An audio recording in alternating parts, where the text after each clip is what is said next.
Hi guys, ಎಲ್ಲರ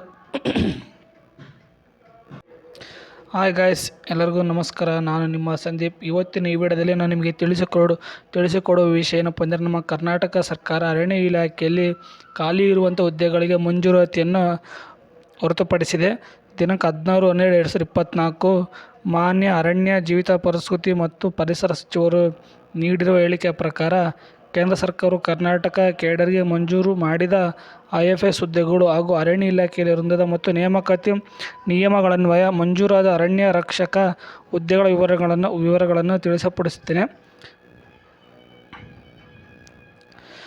ಮೊದಲನೇದಾಗಿ IFS ಮಂಜೂರಾದ ಹುದ್ದೆಗಳು 164, ಅದರಲ್ಲಿ ಖಾಲಿ ಇರುವಂಥ ಹುದ್ದೆಗಳು 59.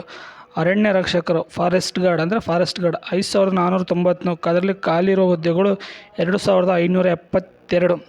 ಹಾಗೆ ಕಾರ್ಯಕಾರಿ ವೃಂದಗಳು ಅಂದರೆ ಗ್ರೂಪ್ ಎ, ಗ್ರೂಪ್ ಸಿ ಅಂತ ಹುದ್ದೆಗಳಿಗೆ ಮಂಜೂರಾತಿ ಮಾಡಲಾಗಿದೆ. ಅದರಲ್ಲಿ ಗ್ರೂಪ್ ಎ ಹುದ್ದೆಗಳು IFS ಹಾಗೂ DSF ಹುದ್ದೆಗಳಿಗೆ 495 ಹುದ್ದೆಗಳನ್ನು ಖಾಲಿ ಹುದ್ದೆಗಳಾಗಿ ಮಂಜೂರಾತಿ ಮಾಡಲಾಗುತ್ತಿದೆ. ಹಾಗೆ ಗ್ರೂಪ್ ಬಿ ವಲಯ ಅರಣ್ಯಾಧಿಕಾರಿ ಅಂತ 785 ಹುದ್ದೆಗಳನ್ನು ಮಂಜೂರಾತಿ ಮಾಡಲಾಗಿದೆ. ಹಾಗೆ ಗ್ರೂಪ್ ಸಿ ಉಪ ಅರಣ್ಯಾಧಿಕಾರಿ 8502 ಹುದ್ದೆಗಳನ್ನು ಮಂಜೂರಾತಿ ಮಾಡಲಾಗಿದೆ.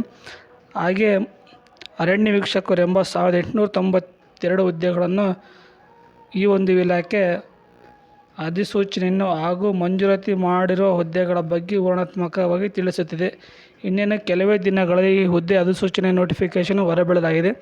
ಇದೇ ತರಹ ಪ್ರತಿಯೊಂದು ನಮ್ಮ ಕರ್ನಾಟಕ ಸರ್ಕಾರ ಹೊರಡಿಸುವಂಥ ಹೊಸ ಉದ್ಯೋಗಗಳ ಮಾಹಿತಿ ಬೇಕಾದಲ್ಲಿ ಮೊದಲನೇ ಬಾರಿಗೆ ನಮ್ಮ ಯಾರು ಈ ವಿಡಿಯೋ ನೋಡ್ತಿದ್ದರೋ ಅವರು ಸಬ್ಸ್ಕ್ರೈಬ್ ಮಾಡಿ ಹಾಗೂ ಲೈಕ್ ಮಾಡಿ ಹಾಗೂ ಶೇರ್ ಮಾಡಿ.